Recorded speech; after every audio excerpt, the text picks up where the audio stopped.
Olá, galera. Bem-vindos de novo. Próxima aula de História da Arte. Nós falamos de Renascimento na última aula. E agora nós vamos falar sobre Barroco, ok? Então, Barroco ah, é o nosso próximo movimento. Nós vamos falar tanto do Barroco europeu quanto do Barroco brasileiro, tá bom? Vamos lá começar a nossa aula. Bom, qual o contexto da arte barroca? O contexto, a gente está no século XVII, tá bom? Século XVII, lembrando que o Renascimento vai do século XIV até o XVI, lembra daqueles períodos? E a gente vai ter o berço da arte barroca novamente na Península Itálica. Logicamente, aqui o contexto do século XVII é diferente do contexto do surgimento do Renascimento, até porque a gente está aí 3 séculos adiante, né? Então, nessa época, como vocês já devem ter estudado na história, a gente tem o período da Contra-Reforma, né, da Contra-Reforma Católica.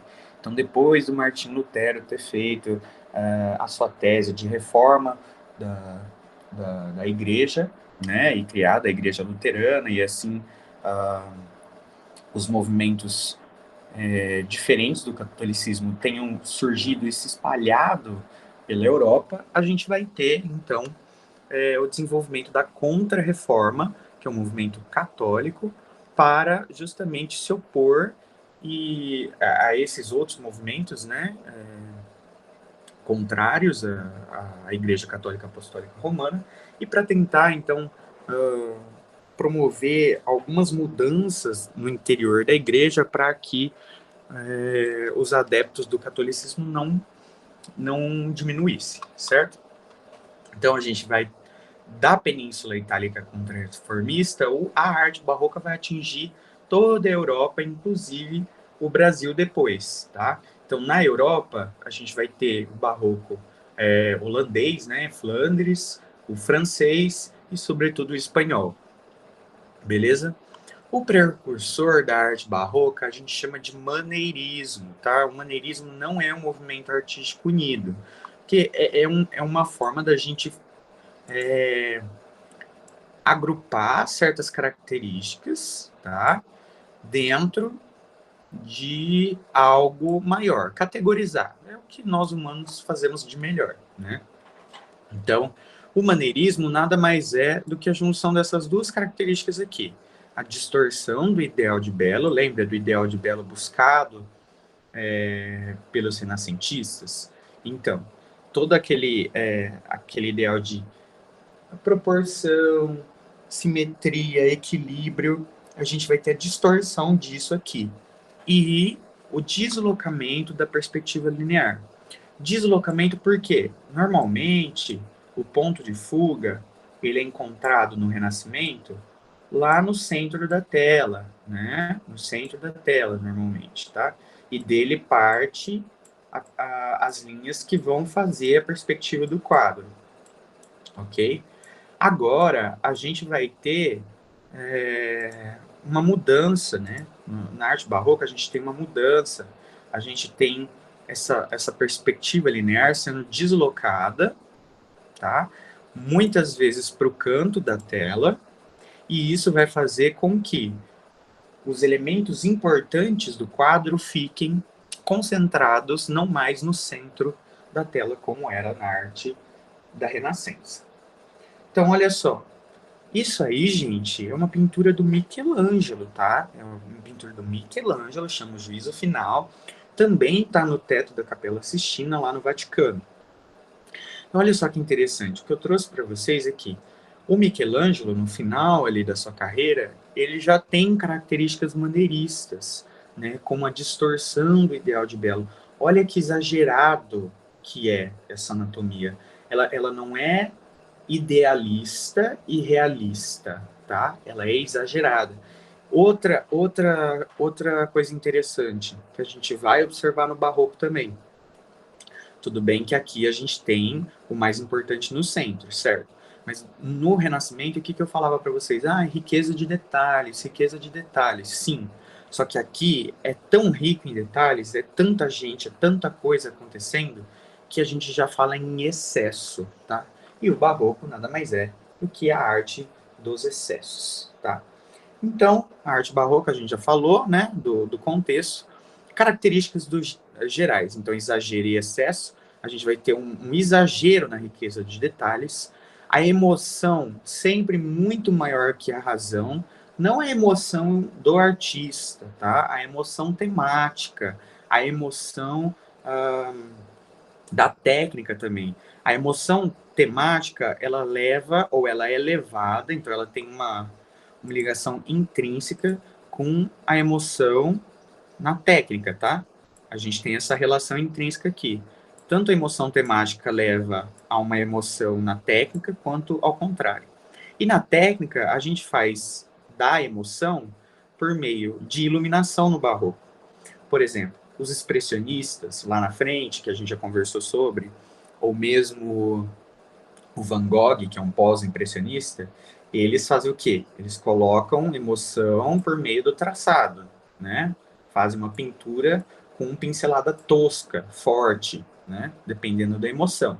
Aqui não. Aqui a gente não vai utilizar essa forma de colocar emoção na tela. A gente vai utilizar a iluminação e o que a gente chama de técnica de chiaro-escuro, tá? Chiaro-escuro ou claro-escuro.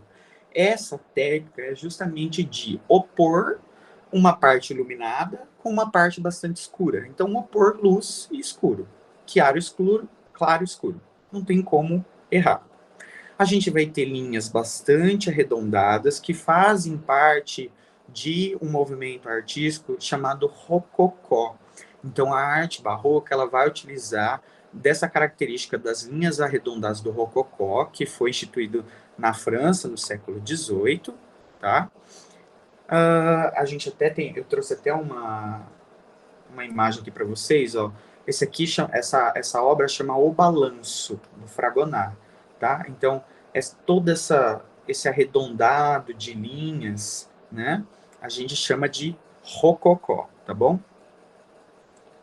E olha só, a gente ainda utiliza de característica geral da arte barroca a teatralidade, ou seja, o movimento, também está presente aí no Balanço do Fragonard, e o dualismo temático. O que é dualismo temático? Vocês veem na literatura que a arte barroca é a arte da oposição. Então, isso está ligado muito ao momento do século XVII e XVIII, né, gente? Então, nessa época a gente tem reforma e contra-reforma, a razão contra a emoção, homem contra Deus, arte regrada e arte desregrada, amor divino, prazer carnal, humanismo e teocentrismo. A gente tem todas essas características duais e isso impacta muito na arte, tá bom? Inclusive na parte de chiaro escuro, né? A gente vai opor luz e escuridão, beleza? Na arquitetura, a gente vai ter em fachadas, nas fachadas dos prédios arquitetônicos, molduras em janelas, coisa que a gente não via antes, colunas duplas e elementos bastante curvos. Eu vou mostrar para vocês. No interior, exagero, exagero, exagero, exagero. Muito nos entalhes e no revestimento. Olha só que legal essa frase. No barroco, todo muro se ondula e dobra para criar um novo espaço. Essa frase é da Graça Proença, tá? Olha o que a gente tem aqui, ó. Essa daí é a Praça de São Pedro, tá? Ela foi feita pelo arquiteto Jean Lorenzo Bernini, tá? Que é um importante artista do barroco europeu, tá bom? E é a praça principal ali do Vaticano, né? Em que o Papa aparece normalmente. Aqui no centro a gente tem um obelisco, tá? Lembra que eu falei de que a Europa pegaram os obeliscos do Egito? Então, é disso aí que a gente está falando. A decoração dessa praça ela é toda barroca, tá? Toda barroca. Como que a gente pode ver?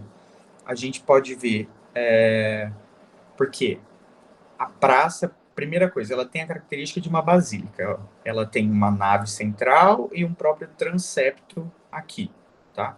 Depois essa praça ela se abre num grande círculo. Olha o tanto de escultura que a gente tem, tá? Olha o tanto de escultura que a gente tem.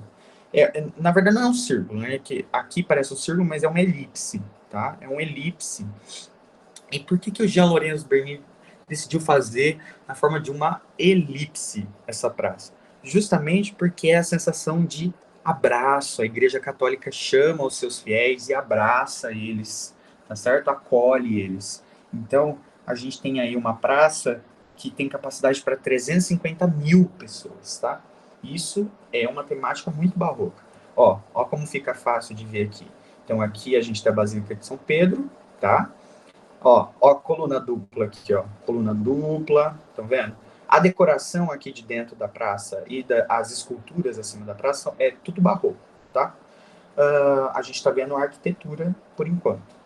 Então a gente vê essa elipse aí e forma, é como se os braços da igreja saíssem, tá certo? E abraçassem os fiéis que aqui se encontram, tá bom? Coluna dupla aqui também. Olha essa obra aí do Bernini também, chama O Grande Baldaquino, tá? É um altar em que só o Papa pode rezar, tá? Então é um altar, o Papa entra aqui dentro e ele pode rezar aí dentro, só ele pode, tá? Então fica dentro da Basílica. Olha só os adornos desse altar. Primeiro, o movimento e as curvas das colunas. Dê uma olhada nisso. Depois, todo o detalhamento de escultura, entalhe e revestimento das colunas, né? E ó, isso aqui é ouro, tá? Isso aqui é ouro, beleza? Então, olha só, a gente tem essa parte mais escura é bronze e a gente tem o revestimento de ouro, né? Os entalhes esculpidos em ouro no bronze do altar, tá bom? E isso somado a, a opulência da igreja, né, a necessidade da igreja de se mostrar forte, enfim, mas as características do barroco, que é o exagero, dá para ver aqui mesmo. Né? Os elementos curvos pertencentes ao rococó. Ó, essa daí é do Guarino Guarini, tá? É a cúpula da igreja de São Lourenço.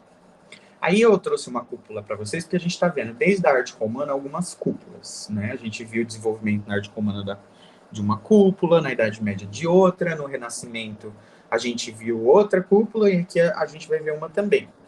Essa cúpula da igreja de São Lourenço, ela tem 8 nervuras entrecruzadas, estão vendo? Mas elas não se cruzam no centro, elas se cruzam formando um octógono, tá bom? Então, a gente considera essa cúpula barroca, tá? Pela, pela curvatura, pelas curvaturas, né? Porque uma cúpula renascentista ou mesmo romana, ela se preocuparia em cruzar proporcionalmente, em equilíbrio no centro. E aqui a gente não tem isso, tá? Além disso, ó, ela é toda revestida, entalhada e tem bastante detalhes, mas assim, quando a gente fala riqueza de detalhes, não é pouco, gente, é muito, é um exagero de detalhes. Ó, esse daí é o Palácio de Versalhes, tá? A gente tem aí o portão do Palácio de Versalhes. É inteirinho revestido de ouro, tá, gente? Inteirinho revestido de ouro, tá? Então, fica lá na França, tá? Eu tive a oportunidade de visitar. Foi construído pelo Luís XIV e é assim, gente, imenso, muitos quartos, muito ouro, muita riqueza, muita opulência.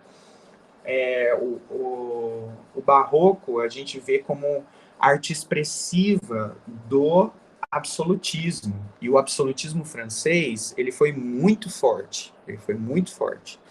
E a gente vê a expressão desse absolutismo na arte, tá? Na arte.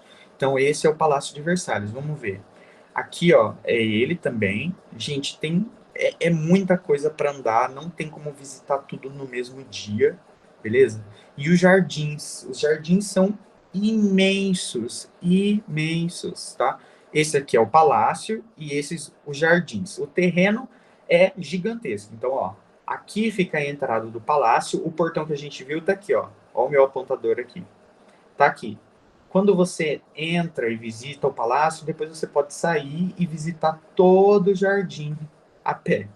E eu e minha família andamos por aqui e visitamos alguns jardins, tá? É assim, gente, imenso, imenso. Aqui fica o Grand e o Petit Trianon, que eram os palácios do rei e da rainha, quando eles queriam sair do Palácio de Versalhes, tá? Por exemplo, visitar uma amante, ficar sozinho, enfim. E a gente tem vários jardins, várias esculturas, adornos, e é muito, muito barroco. Olha o tamanho, gente. É imenso, tá? Imenso, imenso, imenso. Esse lago aqui do centro é esse aqui, ó. Vou voltar para vocês verem. Ó. É esse aqui. Faz uma cruz, tá? Vocês podem ver. Ele continua até lá na frente, beleza? Então é muito, muito grande mesmo. Aqui, ó, uma das esculturas em fonte, tá? Quando eu fui, eu não tive a oportunidade de ver essa fonte ligada, mas estava bem frio também. Mas é muito, muito grande, lindo e, assim, bastante rico mesmo, tá? Aí, mais uma... Ah, não, voltei na foto. Aí, já é o Taj Mahal, gente, é o Taj Mahal. Ele é considerado uma arquitetura romântica, tá? Porque a gente não fala muito de arte oriental, mas é considerado uma arquitetura romântica. Eu trouxe aqui em barroco porque a UEL é meio chatinha nas questões de arte e ela pode fazer essa comparação entre arte oriental e arte ocidental. Olha a riqueza e o exagero de detalhes do Taj Mahal, tá? Os elementos curvos, inclusive, estão vendo? Ele é todo entalhado, desenhado, ok? Então, só para vocês saberem que características barrocas podem ser encontradas também fora do Ocidente, e não só na América, como a gente vai ver no Brasil, mas em outros lugares também. Então aí, mais um pouquinho dos detalhes. Gente, acho que essa é a obra mais importante do Barroco que eu vou falar hoje para vocês, tá? Chama o Êxtase de Santa Teresa, é do Jean Lorenzo Bernini também, tá? Essa escultura, ela tá dentro de uma igreja, é a igreja de Santa Maria della Vittoria, fica na Itália, tá bom? Ó, a Santa Teresa, a história dela é que ela teve a visão de um anjo, né? E o anjo ele flecha várias vezes o coração da santa, tentando colocar ela na vida religiosa, tá bom?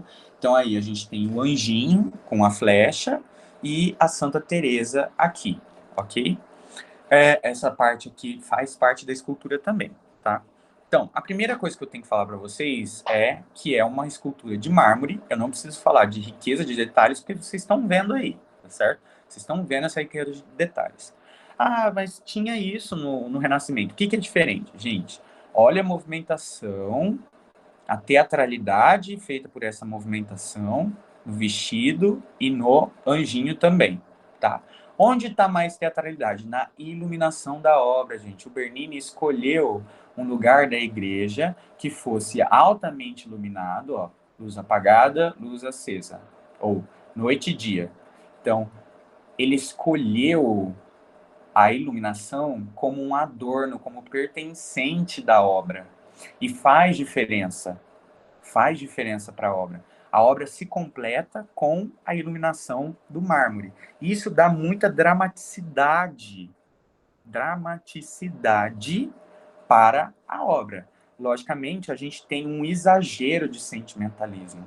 A gente tem tanto na cara do anjo, que dá um sorrisinho, quanto no rosto da Santa Teresa, tá? Então a gente tem um exagero de sentimentalismo, o que faz com que a gente não possa caracterizar essa obra como sendo renascentista. Não tem equilíbrio, proporção, não tem valorização da anatomia, busca de ideal de belo, não. O Bernini quis representar a emoção e o exagero sentimental de uma passagem bíblica aqui, tá certo?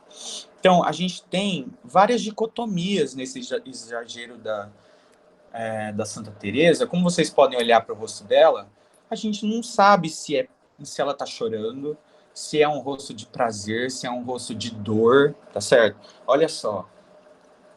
Será que quando eu afasto, dá um... É diferente, não é? É diferente você ver, por exemplo, sem luz, olha só, com luz, de longe e de perto. Isso faz parte do barroco, gente. São todas aquelas dicotomias do movimento barroco que a gente viu lá no começo. Faz parte do contexto da época, tá? A gente tem o rococó presente tanto no movimento quanto no cabelinho do anjo enroladinho, tá? E a gente tem essas dicotomias justamente opondo a dor de se receber uma flechada no coração com o prazer de se receber o amor de Deus, nesse caso, né, da história da Santa Teresa, tá bom? Então aí, ó, de novo o anjinho sorrindo, mas um sorriso meio cabuloso, eu diria. Não me deixa muito confortável esse sorriso. Mas não era a ideia do Bernini, tá? Isso é só uma opinião pessoal mesmo. Olha só, essa obra aí é do Tintoretto, tá? Ela chama A Última Ceia. A gente tem características muito importantes do barroco apresentadas aqui. Primeiro, o exagero de acontecimentos da obra. Ó, a gente tem a ceia acontecendo aqui. Vocês lembram da Última Ceia do Leonardo da Vinci, né?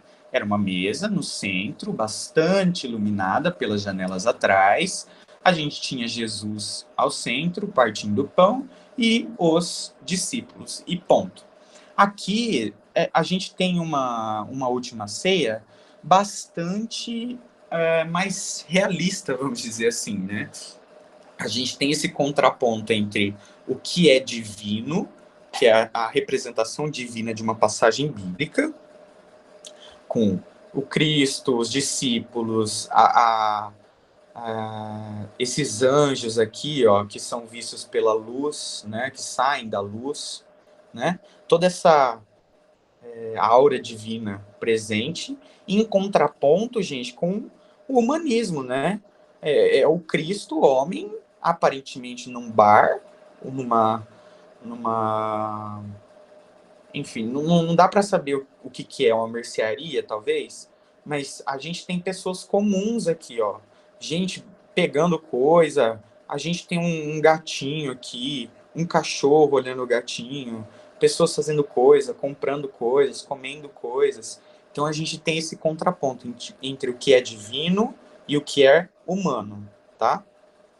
Outra coisa que a gente tem é deslocamento do ponto de fuga, lembra do maneirismo? Olha só, normalmente era para estar o que mais importante do quadro no centro, e a gente está deslocando o ponto de fuga para o canto superior direito. Então a gente tem tanto aqui quanto aqui, tá? E a iluminação, ela vem daqui.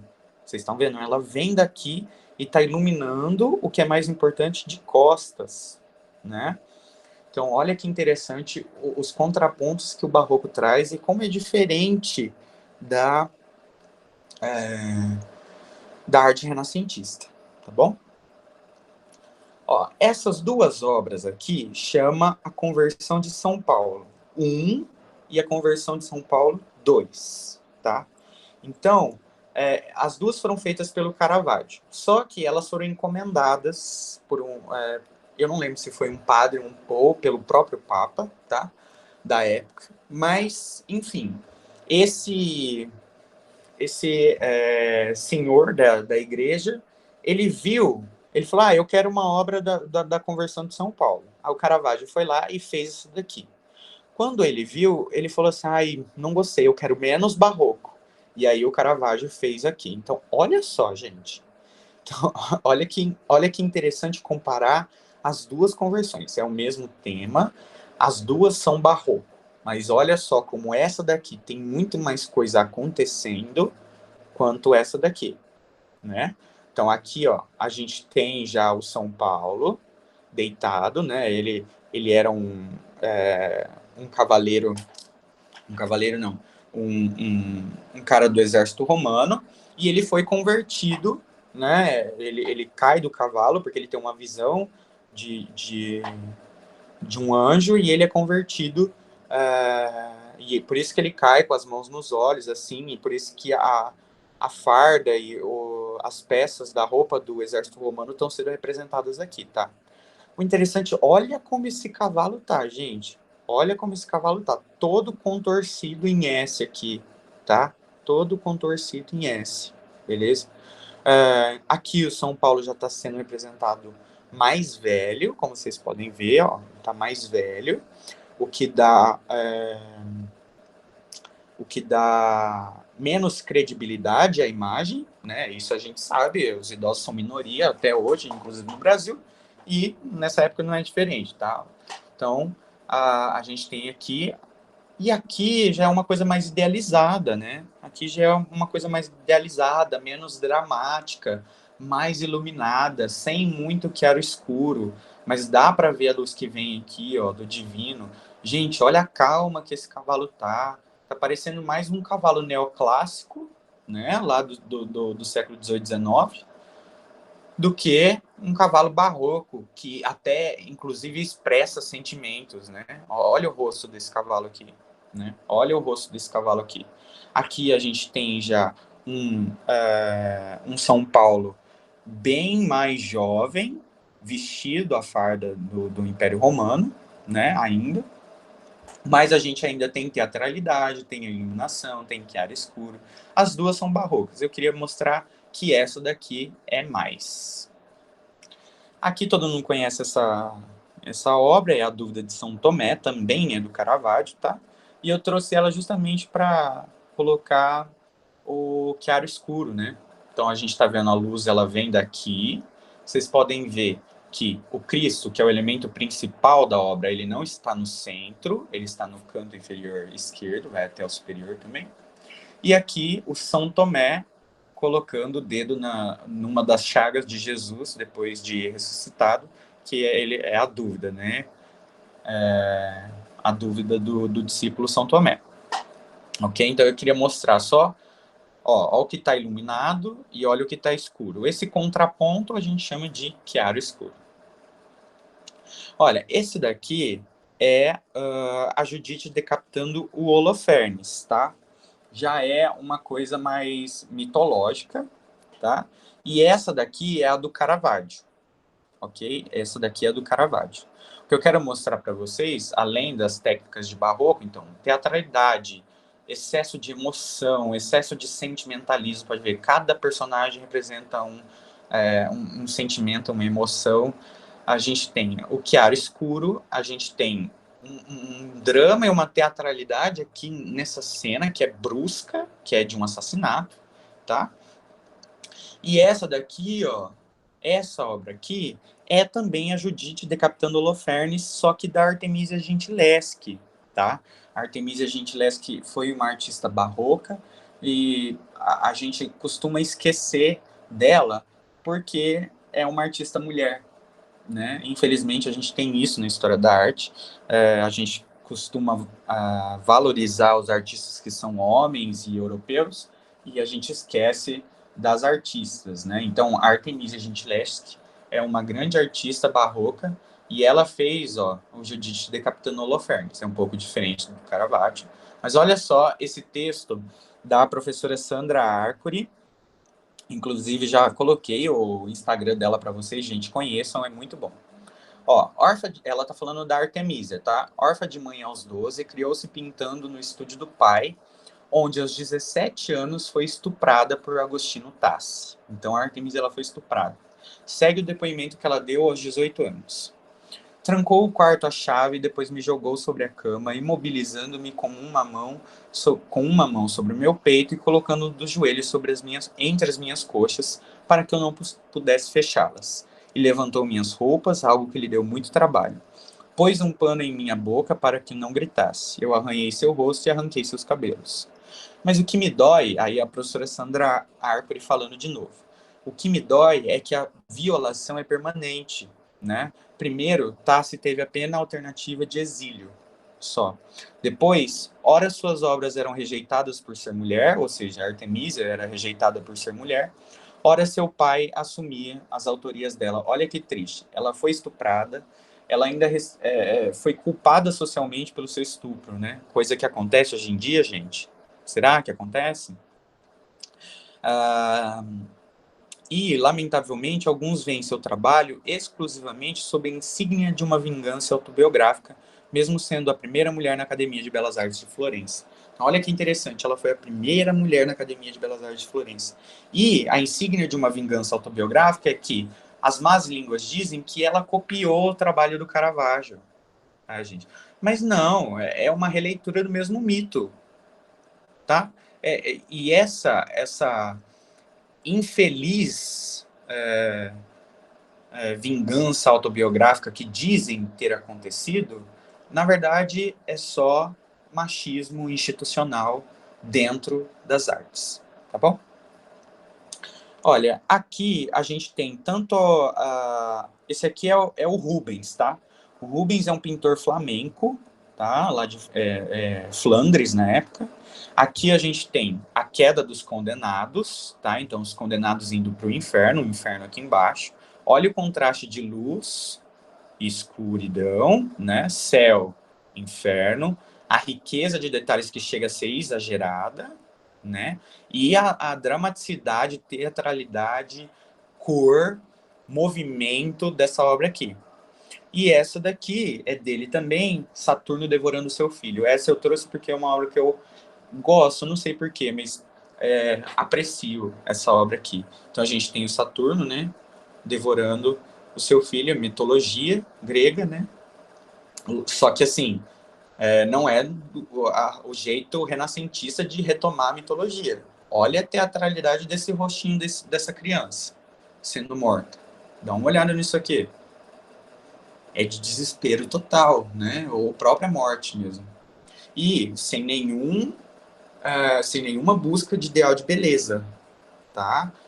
A gente pinta buscando drama e emoção. Esse daqui é lição de anatomia do Rembrandt, tá? O Rembrandt também foi um artista bastante famoso do Barroco, e esse daí é lição de anatomia. E não é muito, ele não é realístico. Porque vocês falam assim, mas gente, tá representando uma cena comum de uma faculdade de anatomia. Sim, sim, está. Mas é realístico, naturalista? Não, gente, porque olha as roupas dos caras. Tudo bem que hoje é outra época, mas nem naquela época as pessoas estudavam anatomia com essas roupas, tá? Então, a gente está utilizando aí uma forma de teatralizar e dramatizar uma cena cotidiana de uma faculdade de anatomia. Olha a cor desse morto, totalmente azulada, né, cianótica, para representar mesmo que ele está morto.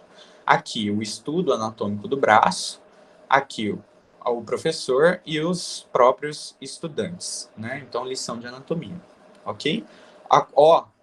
Claro, escuro, né? Então, o claro vem daqui e a gente tem o escuro se contrapondo. Chiaro, escuro, ok? Aqui é a volta do filho pródigo, também é do Rembrandt. Gente, olha como muda. Olha como é do mesmo artista, mas muda bastante, né? Muda bastante o jeito de se pintar. Muda por quê? Muda a temática, né? Muda a temática e, logicamente, foram feitos em tempos diferentes da vida do autor. Isso sempre muda. Olha que legal, a gente tem uma lâmpada aqui, mas a gente consegue ver que a luz está vindo daqui. Por que isso acontece no Barroco? Porque no Renascimento seria iluminado as coisas que vêm da lâmpada, né? A luz certeira da lâmpada. E não, aqui a gente está iluminando o que é mais importante, que está no canto da tela, que é o pai vendo o filho pródigo retornar. Também uma passagem mítica do catolicismo, tá? Do cristianismo, no caso. Então, aí a volta do filho pródigo do Rembrandt, a gente também tem a técnica de chiaro, escuro, né? E dramaticidade, teatralidade, emoção, tá? Linda essa obra, Moça com um Brinco de Pérola. Essa daí é do Vermeer, tá? Ou Vermeer, tá? A minha professora de História da Arte sempre brigava que a gente inventava uns nomes malucos para os artistas que a gente não falava direito. Mas, gente, a língua é viva, é isso aí, tá bom? Então, não tem importância. Se vocês lembrarem que é desse artista, tá ótimo. Então, a gente, então, moça com um brinco de pérola, tá?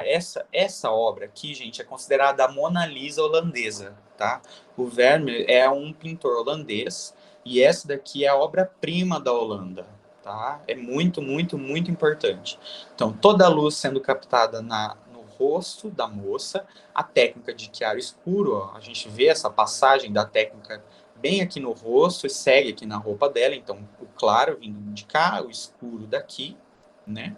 E é uma obra, assim, fantástica, é barroca, tá? É barroca pela técnica, pela época sendo feita, tá bom? E é muito, muito, muito famosa. Essa daqui chama As Meninas e é do Velázquez, tá? Do Velázquez. O Velázquez é um pintor, né, um artista do barroco espanhol, tá bom? Espanhol. E a gente tem aí a representação, então, do próprio Velázquez pintando a tela, olha só, ele está pintando a tela, e o quadro das meninas. Lá no espelho, a gente tem o rei e a rainha. Então, o que ele quis captar nessa obra? Ele quis captar o movimento em que o rei e a rainha, estando aqui na frente, recebe a saudação dos seus súditos, ou das meninas em si. Tá bom? Então, isso que o Velázquez quis pintar. A gente tem a princesa aqui sendo adornada, né, pelas outras meninas, e o próprio pintor. A gente também tem a ideia de profundidade, tá? Só que a perspectiva, ela não é linear e nem tem ponto de fuga central, né? Tem técnica de chiaro escuro, tem teatralidade, tá certo? O cachorrinho aqui, beleza? Era mais isso mesmo. Ó, olha o detalhe aí, ó. Olha o detalhe da princesa, as meninas, cada uma com uma feição, e o rei e a rainha lá atrás. Então, arte maneirística que a gente falou no começo, renascimento sob efeitos de entorpecentes, é mais ou menos isso. E a arte barroca, pega tudo que tem no guarda-roupa, que hoje eu sou uma pérola irregular. Beleza, gente? Muito, muito obrigado. Espero que tenham gostado aí da aula. Qualquer dúvida, é só me chamarem ou comentarem no vídeo. Próxima aula falaremos de barroco brasileiro.